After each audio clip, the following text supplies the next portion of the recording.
There we go. Reporting live from Studio 404. Testing. Can all you fellas and dolls hear me out there?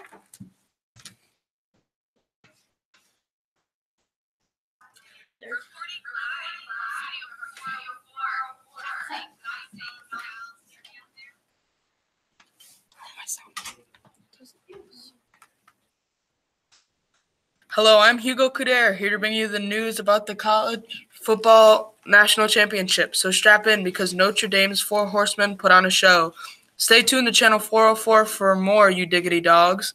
Quarterback Harry Stuhlder, left halfback Jim Crowley, right halfback Don Miller, and fullback Elmer Layden run rampant through the Irish opponents' defenses since coach Knute Rockne devised the lineup for the season. These sophomores led Notre Dame to their first championship win with an early lead of 0-6. The Four Horsemen did all of this in a packed stadium, and wowzer, are you lucky if you got to go. What a show. The final score was 13-7. I'm sure these men will go into history for the way they performed. It was truly remarkable. And now I'm passing it over to Liam with Pop Culture. Hello, ladies and fellas. I'm Liam, and I'll be giving a brief recap on the fads in pop culture in the 1920s. The 1920s had many fads, such as pole sitting, dance marathons, and playing mahjong, as well as many more, and I'm here to tell you about a few. Pole sitting was probably one of the biggest fads in the 1920s. It was started by a guy named Alvin Kelly, who started it by sitting on a flagpole as part of a bet for 13 hours at one time. Then, towards the end of the decade, somebody also set the record of 51 days on a flagpole. Another fad was dance marathons or walkathons, as some people would call them, where couples participated in big dance parties that could last up to a month or two at a time while usually competing for prize money. That's all for this segment, and now to Kristen with news. This is Kristen with the news from Studio 404. We had a lot of great times this decade in the 1920s, but who can forget about the St. Valentine's Day Massacre on February 14, 1929 in Chicago, Illinois. Rivals Al Capone, leader of the South Side Gang, and Bug Moran, leader of the North Side Gang, had a very violent rivalry which led up to the St. Valentine's Day Massacre. Al Capone ordered his men to go to the city garage where Moran's men were waiting to receive a shipment of prohibited liquor.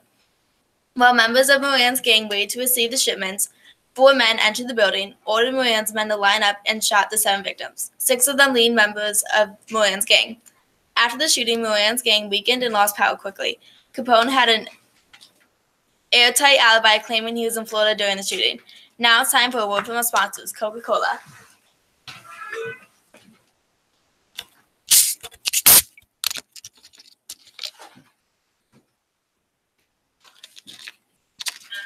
Ah, the fresh taste of Coca-Cola. Y'all, that tastes good. You should try it sometime. A pause that refreshes. Coca-Cola is the berries. Coca-Cola was invented by a pharmacist and was first bottled in the 1800s. You can stop with your coworkers to drink this jar. This is a part of American life. Coca-Cola only costs a nickel, and you can get it anywhere.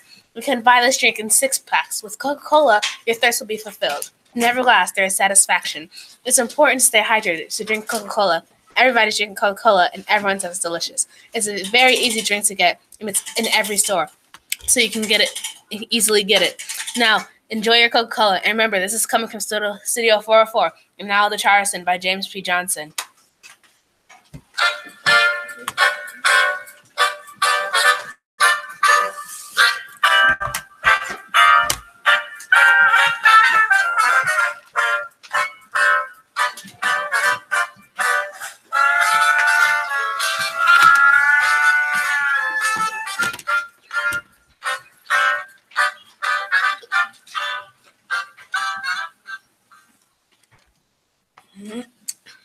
Turn up the volume now, because we're talking big cheese with our favorite boxer boy, Jack Dempsey. The heavyweight champion had his reign from 1919 to 1926, knocking himself out of poverty into being a millionaire, even being ranked as 7th greatest puncher ever in 1967. Now that you're caught up, let me hit you with some statistics. It wasn't until he met his advisor, Kearns, who presented Jack no challenge or pay as he consistently won against his opponents, despite his lack of money and good press associated with his accomplishments. Upon achieving heavyweight champion, Jack Dempsey fought only 6 matches defending his throne. Our Manasseh Mauler wasn't limited by rules by boxing commissions or organizations that claimed it was only fair to defend your championship status twice. However, for the battle you've been waiting for, it took our boy Jack until after 1923 to fight it with Firpo of Argentina, where they contested the first round with 4 knockouts before Dempsey was sent into the press row, where reporters sent him flying back into the ring, where he knocked Firpo down for the 5th time in the first round. Jack, the hard-boiled guy he was, though, came back in the second round with it being uncontested between the two, and Jack knocked the ragamuffin out of the ring. And now to our sponsor, ready to knock you out of the ring, Jell-O. Hey y'all, fellas and dolls, listening out here today for the world's favorite dessert. Drum roll, please. Jell-O! Have you heard about the top dessert of our entire country?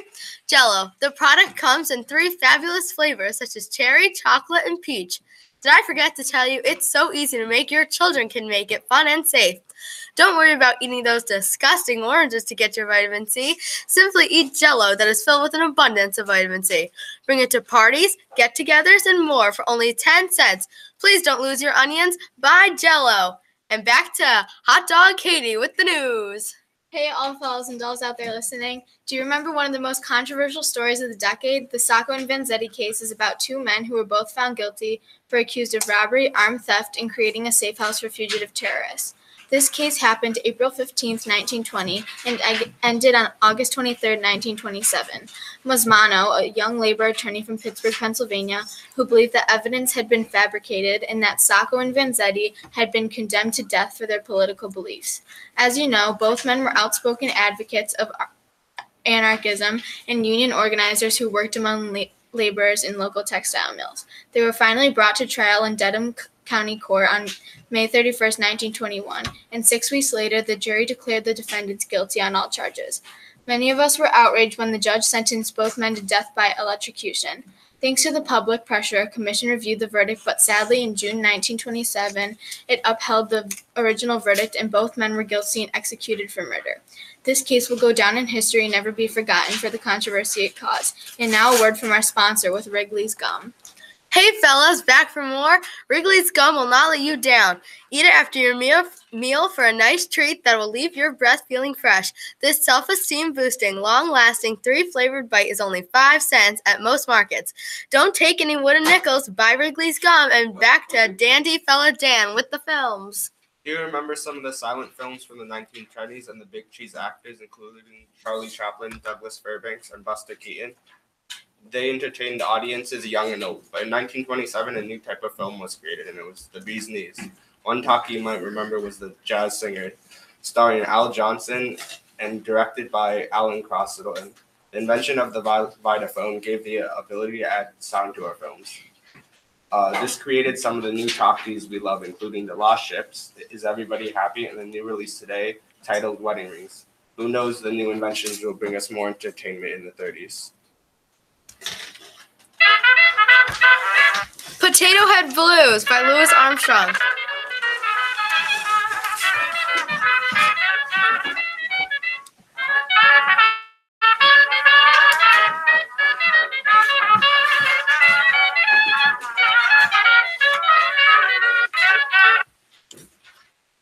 Hi folks, we are returning to our studio 404. My name is AJ and here's sports.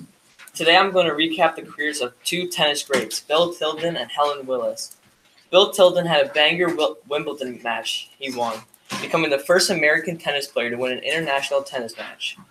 Bill wanted to pursue his dream of becoming a professional tennis player ever since he was a little kid. Helen Willis came up so close in her first U.S. Open match, but fell just short to Molly Malroy in 3 sets. As a kid, she would play adults in her country club, and she would beat her opponents every time, and she was only 8 years old. Her and her mother would travel everywhere for tennis tournaments. Thanks to their accomplishments, tennis became a popular sport in this decade. And now to Sydney and a word from our sponsor. It's no shock that Oreo cream sandwiches are the world's best-selling cookie. Oreo's secret recipe for a creamy inside mixed with a chocolatey outside makes for a mouth-watering snack. Since 1912, Oreo sandwiches have been flying off the shelves. At a low price of 32 cents per pound, Oreos are a great treat that can't be beat. This delectable cookie is available in more than 100 countries. Oreos are so famous, you could call them celebrities. These sandwiches are the perfect mix of crunch and cream, making them the bee's knees. Enjoy a tasty Oreo while watching a talkie. Experience the taste everyone's raving about. It's no wonder that they call them the cat's meow. So hurry into your local grocery store and snag a pack of Oreos. You know you want to. I'm Anna from Studio 404 here to talk about the fads and fashion of the roaring 20s. The 20s have brought along big changes in fashion where women have been throwing out their corsets for more movable options. Women have been wearing shorter skirts or dresses and dangling beads. You might remember this is the flapper style. It allows for more movement to dance and dance the Charleston. As for hair, bobbed hair topped up with a coke hat is the bee's knees. As I'm sure you've seen, fashion in the water has changed quite a bit too. Swimsuits have become shorter, but who could forget the beach police? If your swimsuit was too far above the knee, you could be fined $10. But that's something we'll be leaving behind in the 20s. In the past decade, more women have been joining the workforce. The invention of the washing machine and the modern refrigerator have given Janes more time to go to work or listen to nifty broadcasts like this one. And now for Blue Skies by Belly Baker.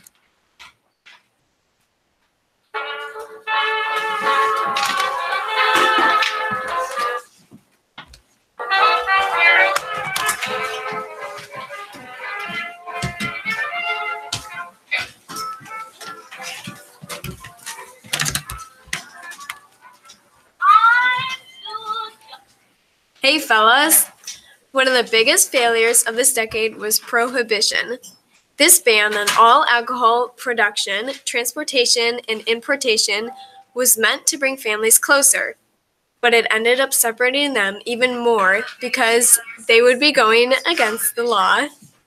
These families were illegally transporting alcohol from different countries to the U.S., which was called bootlegging. Thanks for tuning in, and now a word from Sam with the sports. Hello everyone, I'm Sam from Studio 404 with the sports. Teams in the Negro National League and the Eastern Colored League are facing off within their leagues to play the best in the Colored World Series. The Kansas City Monarchs are currently playing the best, and they are my prediction to make the World Series from the Negro National League. They've been putting up a great performance this year, and definitely wouldn't surprise me if they went on to ultimately win the World Series. Also, my favorite player this year has got to be Cool Papa Bell. He may be young, but he is one of the fastest and most talented in the league right now, and I believe he will develop into a superstar player in the near future. Another player I've really liked watching is Oscar Charleston, a talented veteran at center fielder who shows great leadership and skill in the field. The Negro Leagues have looked very interesting already this year, and I'm excited to see how everything turns out at the end of the season. And now for our sponsor. Hey dolls, are you sick of having to heave your carpets out of the house to beat the dust out? Are you tired of vacuums that promise a clean lifestyle and yet you're constantly sneezing from all the dust in the air? Well, have no fear, the Hoover is here. The Hoover Vacuum Model 700 is the bee's knees. It is the first of its kind to have an on and off switch, an aluminum body that is simply the cat's meow, and a built-in beater to knock that pesky dust right out of your rugs. Why take those heavy carpets out yourself when you can beat the carpet by vacuuming? And only $75, you can even start a line of credit, so you can buy now and pay later. Even a dumb Dora knows that this is a good deal. The Hoover Vacuum. It beats as it sweeps, as it cleans. And now for the news.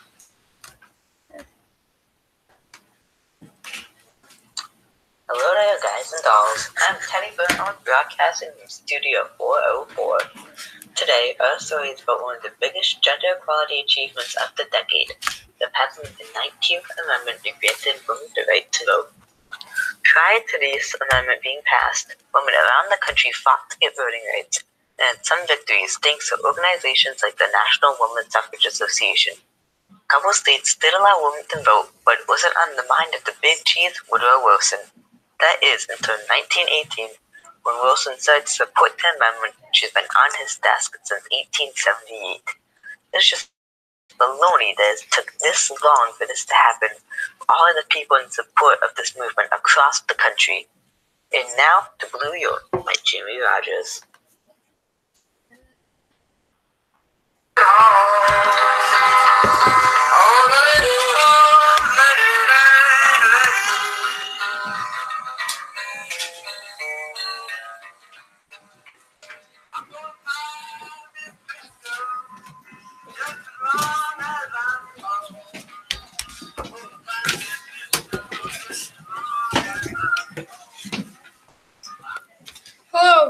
Fellas and dolls, I am Noah reporting from Station 404. Today's story will be about a memorable race that no one will forget.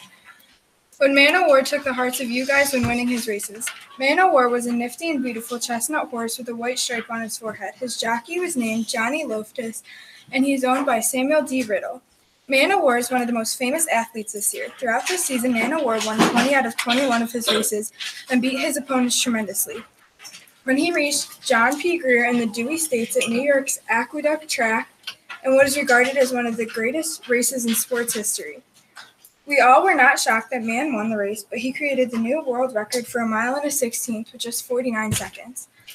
As we recently learned, the one loss this season could be blamed on Man O' War's jockey, who could have not gotten him ready fast enough.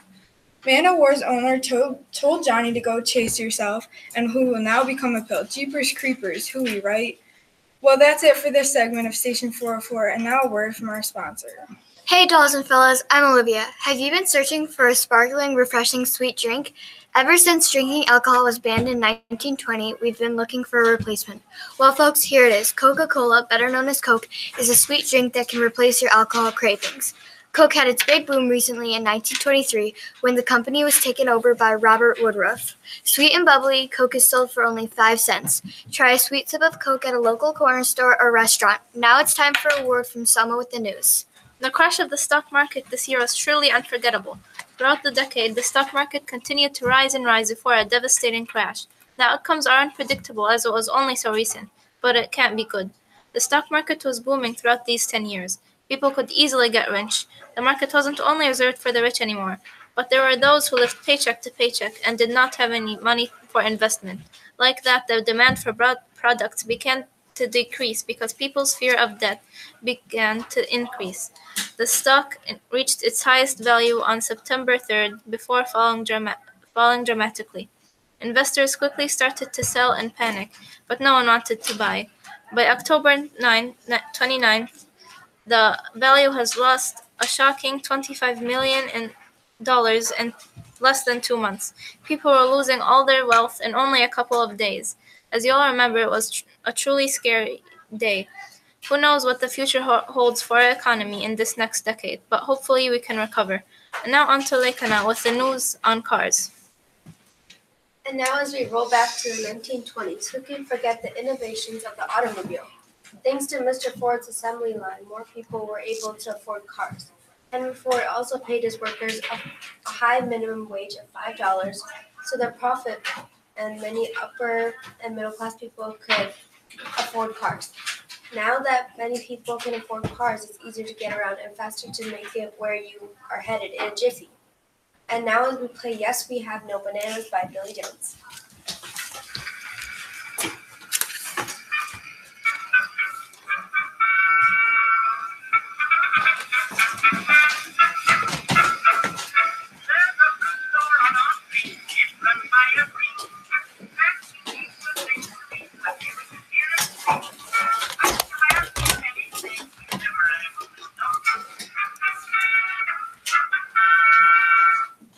Good evening, listeners. This is Studio 404. As we enter a new decade, let us look back and remember the 1920s. Tonight, we will be looking back from the sports of the past 10 years to the news and fashions. Stay tuned. 10 years ago, the 19th Amendment allowed women to vote. This was a turning point in how women acted and dressed. The turning point led to shorter dresses and skirts, bobbing their hair, and many new changes. Along with the style changes, the attitude of many young women changed too. They started to smoke, dance, and drive cars. Although frowned upon by some older generations who preferred a more formal style, the style evolved through the youth, bringing new trends and ideas into popularity. The same was happening through the men's youth. The formal styles were fading and more casual styles from the universities became very popular. The more comfortable and casual styles from Oxford and Europe stretched over the entire country. These new fashions are taking over and nothing is going to stop them. This has been the Pop Culture Recap, and now to Katie with your news. Now we'll look back at a controversial topic, the Palmer Raids. The Palmer Raids were part of the Red Scare in 1919 and 1920, a time of fear and suspicion. In this post-war period, Americans were especially resistant to foreign ideas. The public feared radicalism and believed that the solution was to preserve traditional American values by maintaining law and order. Alexander Mitchell Palmer directed the raids and sent agents to infiltrate radical groups. Maybe you remember how on January 2nd, 1920, federal agents raided homes and meeting places. Over 6,000 suspected radicals were pinched, mostly without proper warrant, and held in detention centers and jails for weeks or months without bail or legal counsel. Do you think the Palmer raids were a dark time of fear and prejudice, or necessary to protect America? Either way, it's now time for a recap of 1920s sports with Maddie. Thank you, Katie. Now let's have one last look back on an amazing swimmer who we have watched grow up throughout this decade. We probably all remember Gertrude Adderley, who is most famous for being the first woman to swim across the English Channel from France to England in 1926.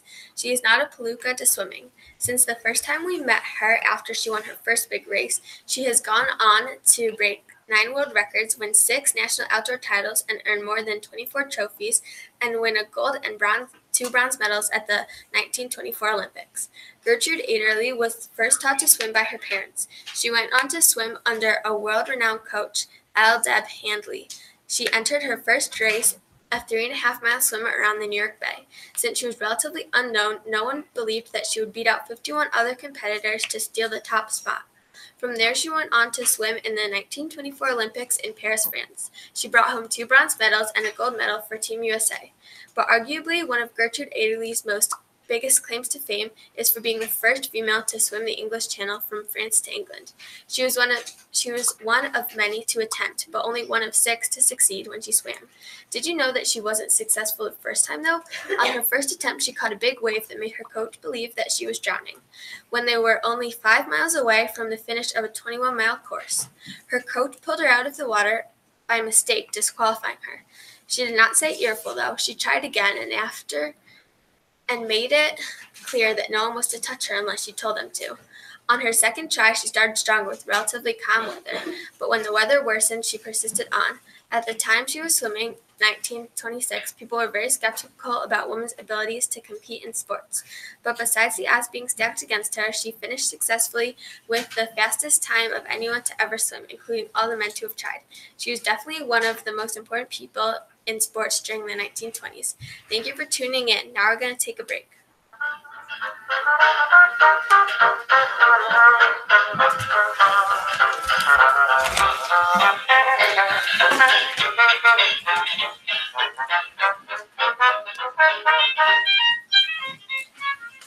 Thanks so much for tuning in today to Studio 404. We're all wishing you all the best for the next decade.